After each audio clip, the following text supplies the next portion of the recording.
ଆପଣମାନେ ମେଥି ପତ୍ରର ପକୁଡ଼ି କେବେ ଖାଇଛନ୍ତି?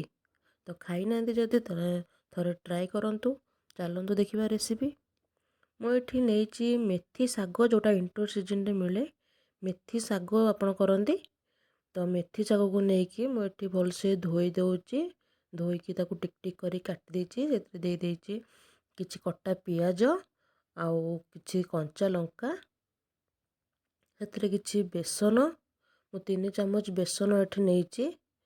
ଆପଣଙ୍କର ପରେ ବି ଦରକାର ପଡ଼ିପାରେ ଟିକେ ବେସନ, କାରଣ ମୋର ବି ଟିକେ ଦରକାର ପଡ଼ିଥିଲା ବେସନ, କିନ୍ତୁ ମୁଁ ଦେଖେଇନି ଭିଡ଼ିଓରେ। ଆଉ ବେସନ 3 ଚାମଚ ମୁଁ ଏଠି ନେଇଛି।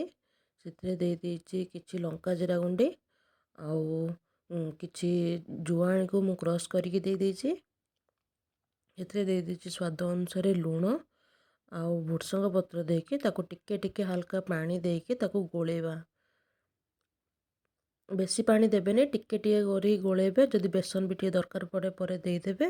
ଦେଇକି ତାକୁ ଯେମିତି ପକୁଡ଼ିର ପାଗ ଯେମିତି କରନ୍ତି ସେମିତି ହିଁ ଗୋଳେଇ ଦେବେ। ଦେଖିପାରୁଥିବେ ମୁଁ ଏମିତି ଗୋଳେଇ ଦେଇଛି। ତାକୁ ଏବେ ତେଲରେ ଟିକ୍ ଟିକ୍ କରିକି ପକୁଡ଼ି ଯେମିତି ଛାଣନ୍ତି ଆମେ ଛାଣିଦେବା। ଏତେ ଟେଷ୍ଟି ହେଇଥିଲା, ମୁଁ ଭାବିଲି ତ ଆପଣଙ୍କ ସହିତ ବି ଟିକେ ସେୟାର କରିଦେବି। ଆଉ ଏଇ ରେସିପିଟି ପୁରା ଜବରଦସ୍ତ ଚା ସାଙ୍ଗରେ ବଢ଼ିଆ ଲାଗିବ। ପକୁଡ଼ି ସାଙ୍ଗକୁ ପିଆଜ, କଞ୍ଚା ପିଆଜ ଆଉ ଟମାଟୋ କେଚପ୍ ନହେଲେ ଗ୍ରୀନ୍ ଚଟନି ସହିତ ସର୍ଭ କରନ୍ତୁ। ବହୁତ ବଢ଼ିଆ ଲାଗୁଥିଲା, ବହୁତ ଟେଷ୍ଟି ବି ଲାଗିବ।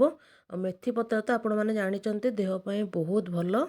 ଆପଣମାନେ ଘରେ ଥରେ ଟ୍ରାଏ କରନ୍ତୁ, ଦେଖିବେ ବହୁତ ବଢ଼ିଆ ଲାଗିବ। ତା'ର ଅନୁଭୂତି ମୋ ସହିତ ସେୟାର କରିବେ। ମୋର ପକୁଡ଼ି ଏଠି ହେଇଗଲାଣି। ମୁଁ ଏଠି ଗ୍ରୀନ୍ ଚଟନି ଆଉ ଟମାଟୋ କେଚପ୍ ସହିତ ସର୍ଭ କରୁଛି। ରହିଲି, ବାଏ ବାଏ।